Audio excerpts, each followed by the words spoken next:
Guys, welcome to English education. Students, आज हम पढ़ने वाले हैं क्लास 8 की इट्स सो हैपेंड बुक से फर्स्ट चैप्टर। इससे पहले हमने हनी ड्यू बुक को कंप्लीट कर लिया है। अगर आपने वो सभी चैप्टर नहीं पढ़े हैं तो प्लेलिस्ट का लिंक आपको डिस्क्रिप्शन बॉक्स में मिल जाएगा, वहाँ से आप सभी चैप्टर को रीड कर सकते हैं। तो चलिए स्टार्ट करते हैं। हमारे चैप्टर का नाम है how the camel got his hump. ये आपके चैप्टर का नाम है। हम्प मीन्स होता है एक कुबड़। कुबड़ कहते हैं हमको हिंदी में। आपने देखा होगा कि ऊँट की पीठ के ऊपर एक कुबड़ निकला रहता है, उसे हम्प कहा जाता है। तो सबसे पहले हम जान लेते हैं, ये स्टोरी दो पार्ट्स में डिवाइड है। इसे रुडयार्ड किपलिंग ने लिखा है, जो बच्चों के लिए बहुत ही इंटरेस्टिंग स्टोरी लिखते थे। ये ऐसा नहीं है कि ये जो कहानी है बिल्कुल ऐसे ही ऊँट के पीठ पर एक हम्प आया है, बस ये इमेजिनरी थॉट है जो राइटर ने हमें बताया है, कि स्टोरी बताई है। The world had just began and the animals were working for humans. अभी संसार की शुरुआत हुई थी और जो एनिमल्स थे वो ह्यूमन्स के लिए काम कर रहे थे। There was one lazy animal that did nothing and said nothing but hump. वहाँ पर एक और लेजी एनिमल भी था जो कुछ नहीं करता था, बस हम्प कहता था। इवन द क्लेवर जिन कहा गया, आपने देखा होगा किसी सीरियल में या मूवी में एक ऐसी इमेज सी आती है, मोटा सा होता है और वो जो है सभी की इच्छाएं पूरी करता है। तो यहाँ पर हम एक क्लेवर जिन है, was at his wits end. वो अपना दिमाग लगाता है और किस तरह से जो कैमल है उसे काम पर लगाता है। तो चलिए, in the beginning when the world was new and the animals were just beginning to work for man, there was a camel and he lived in the middle of a howling desert because he did not want to work।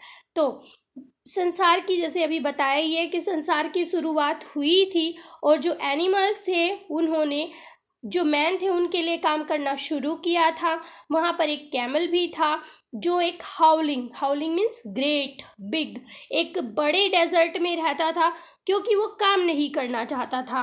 He ate sticks and thorns and prickles. वो कुछ भी खा लेता था, जैसे sticks होती थी, कांटे होते थे, ये सारी चीज़ें वो खा लेता था। And when anybody spoke to him said humph, just humph and no more. और जब उसे कोई भी कुछ कहता था, कुछ भी बोलता था, तो वो और कुछ नहीं कहता था, बस क्या कहता था, हम्प, जस्ट हम्प बोलता था वो और कुछ नहीं बोलता था। Presently the horse came to him. अब एक घोड़ा जो है उसके पास आता है। ऑन मंडे मॉर्निंग एक घोड़ा उसके पास आता है with A saddle on his back and said. उसकी कमर के ऊपर एक जीन थी, यानी कि एक लेदर का कपड़ा, लेदर होता है, सीट होती है जिसके ऊपर जो ह्यूमन होते हैं वो बैठते हैं और घुड़सवारी करते हैं, तो उसे सैडल कहा जाता है। उसकी कमर के ऊपर एक सैडल थी। वो कहता है आकर, camel O camel come out and trot like the rest of us. वो कहता है कि कैमल ओ कैमल, चलो आओ और हम सभी की तरह तुम भी काम करो। Hump said the camel and the horse went away and told the man। अब कैमल की तो हैबिट थी, वो बस हम्प बोलता था, तो इसी तरह कैमल ने क्या कहा, हम्प कहा, और हॉर्स जो है ये सुनकर चला जाता है और जाकर वो मैन को बताता है। प्रेजेंटली अब क्या होता है, the dog came to him. एक डॉग उसके पास आता है with a stick in his mouth and said. उसके मुंह में एक स्टिक थी और उसने कहा, camel O camel come and fetch and carry like the rest of us. Fetch and carry का मतलब है काम करना। तो वो कहता है, कैमल ओ कैमल, चलो आओ और हमारी तरह काम करो जैसे हम सब कर रहे हैं। Hump said the camel. अब कैमल की तो आदत थी, उसे तो कुछ और कहना ही नहीं था, उसने कहा हम्प।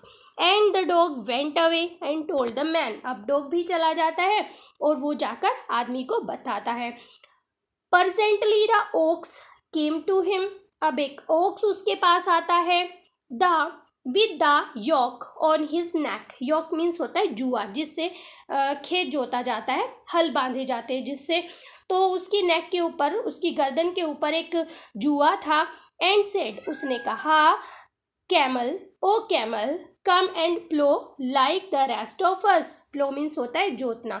वो कहता है कि आओ चलो हमारी तरह तुम भी खेत जोतो। Humph, said the camel, camel ने कहा humph. And the ox went away and told the man, और अब ओक्स भी चला जाता है, वो भी जाकर आदमी को बताता है।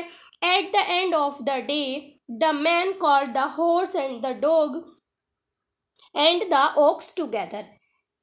Sorry, at the end of the day man called the horse, the dog and the ox together. अब दिन के आखिर में जो आदमी होता है वो हॉर्स को, डॉग को और ओक्स को एक साथ बुलाता है और क्या कहता है, 303 I am very sorry for you. वो उन तीनों को कहता है कि मैं तुम्हारे लिए बहुत दुखी हूँ, मुझे बहुत दुख है।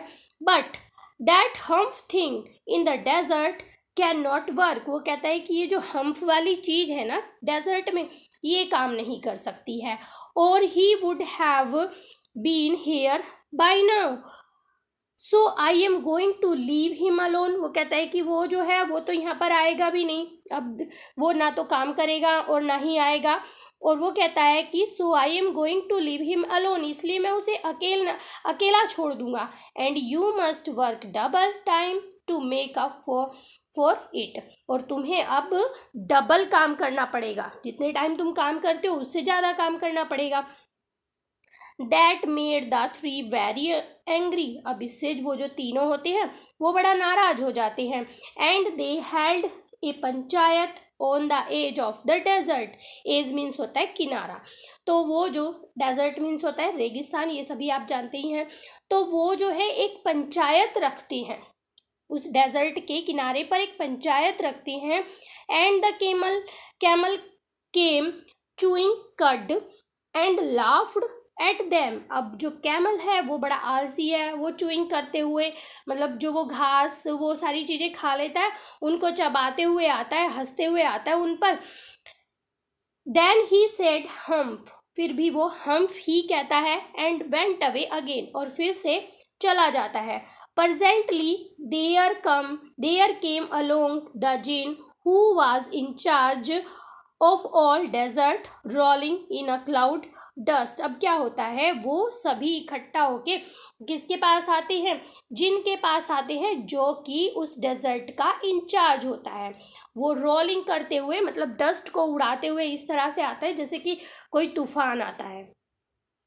तो देखिए यहाँ पर चल रही है पंचायत, ये सभी लोग मिलके पंचायत कर रहे हैं डेजर्ट के एज पर। Djinn of all desert said the horse, horse ने कहा कि तुम जो है पूरे डेजर्ट के मालिक हो। It is right for anyone, is it right for anyone to be idle, क्या किसी का इस तरह से बेकार पड़े रहना सही है।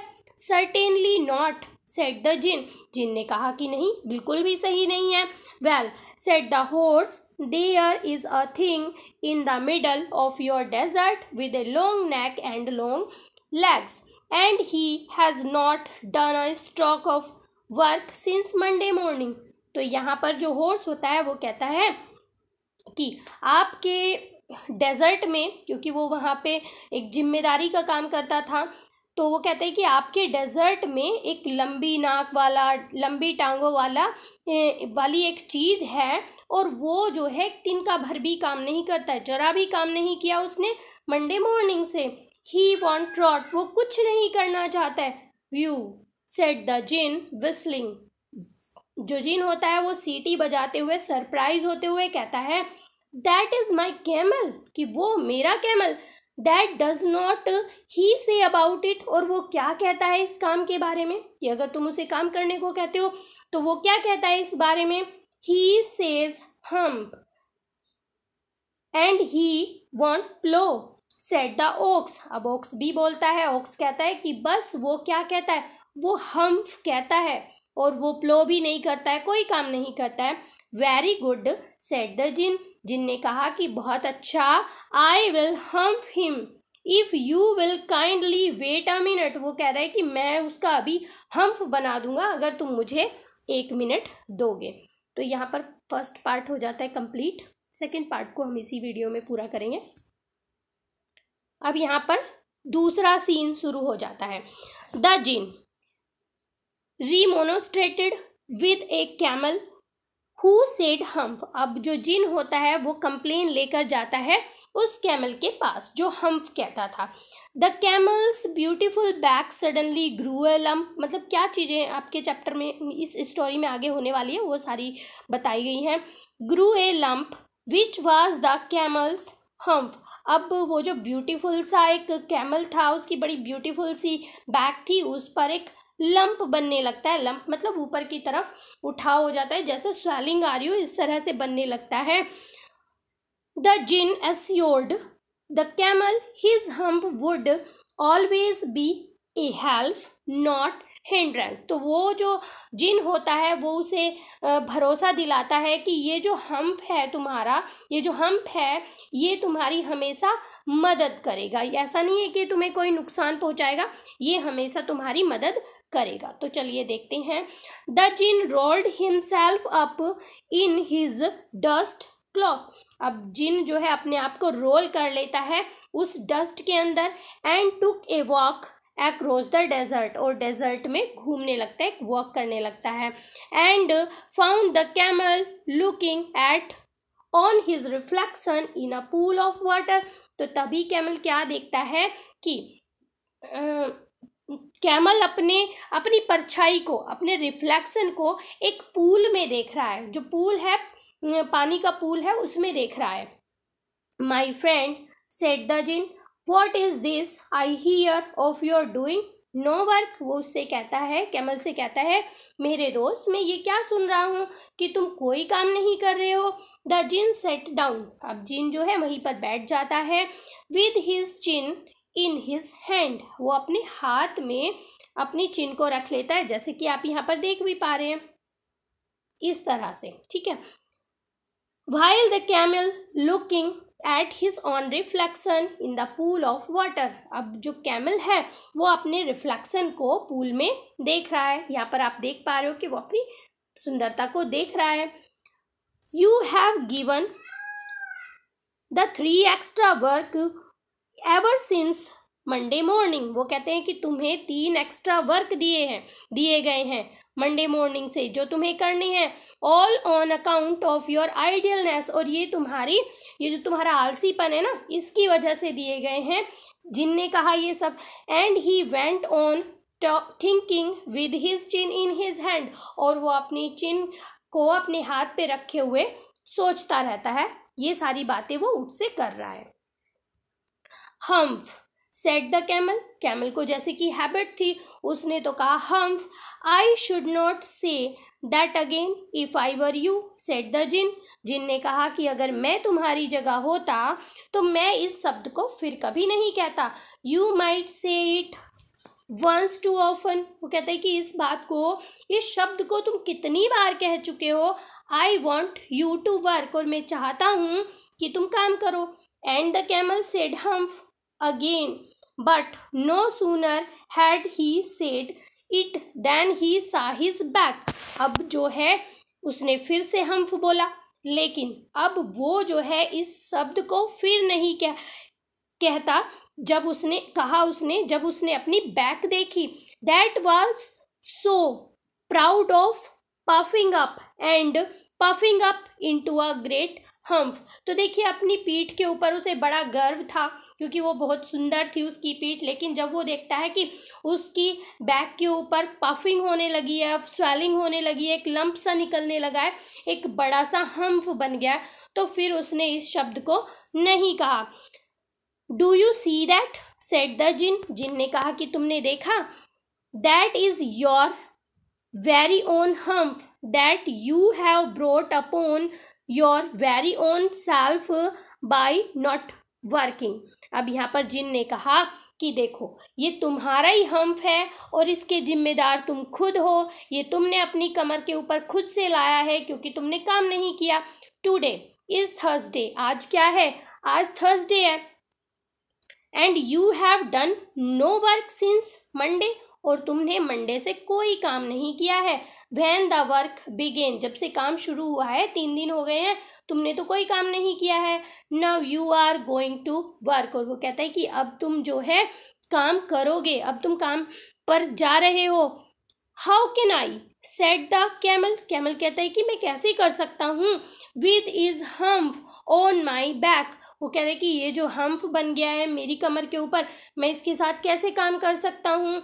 That has a purpose, said the djinn, all because you missed those 3 days, तो वो कहता है कि इसका भी एक उद्देश्य है, इसका भी एक पर्पज है। ये जो तुम्हारे ऊपर एक हम्फ बना है ना, इसका एक उद्देश्य है। क्या है कि तुमने जो है वो 3 दिन मिस कर दिए हैं, वो 3 दिन तुमने गंवा दिए हैं जिनमें तुम्हें काम करना था।